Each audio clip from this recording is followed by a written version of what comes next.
civil rights group AfriForum says President Cyril Ramaphosa and the ruling African National Congress must bear full responsibility for U.S. President Donald Trump's warning that he will halt funding to South Africa.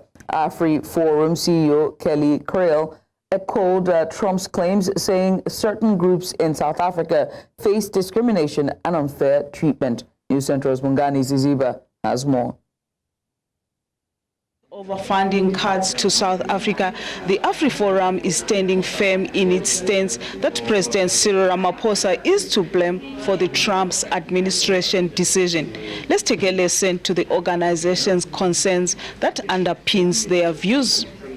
We wrote to the President in April last year, requesting him to please not sign the Expropriation Act, to refer it back to Parliament, and also stating this would have a negative impact on investments.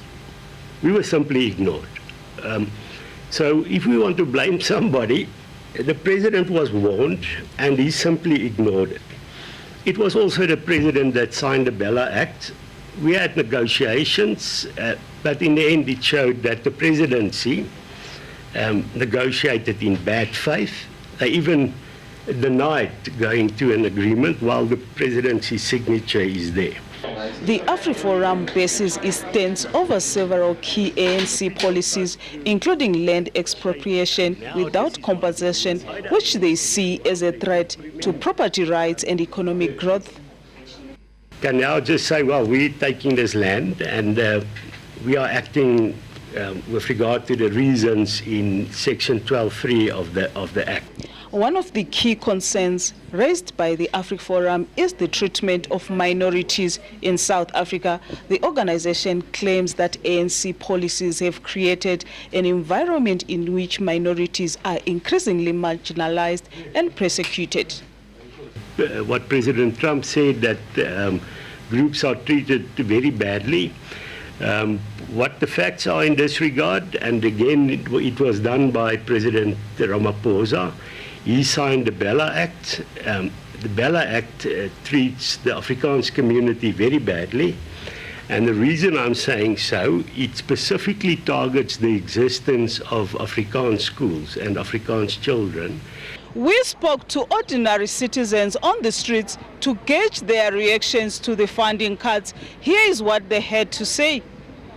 I think AfriForum is not on the right track. They have to do it on another way. Maybe they don't have to tell the Americans to sanction South Africa. How can you tell the other country that South Africa depend on, and you are in the country, that they must sanction your own country? That means they are not pro-South Africans.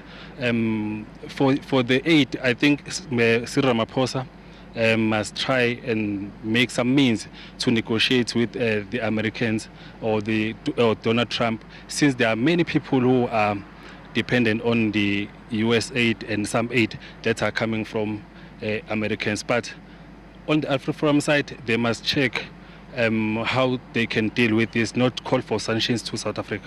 I just feel like this was unfair.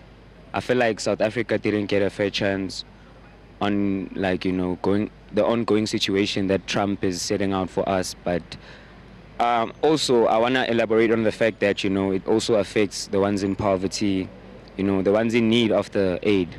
But I just believe that there's a misunderstanding in the situation, and I feel like maybe if we could try and talk about it with Trump, maybe we can make peace. As this debate continues to unfold, one thing is clear: it's ordinary South Africans who are at the receiving end.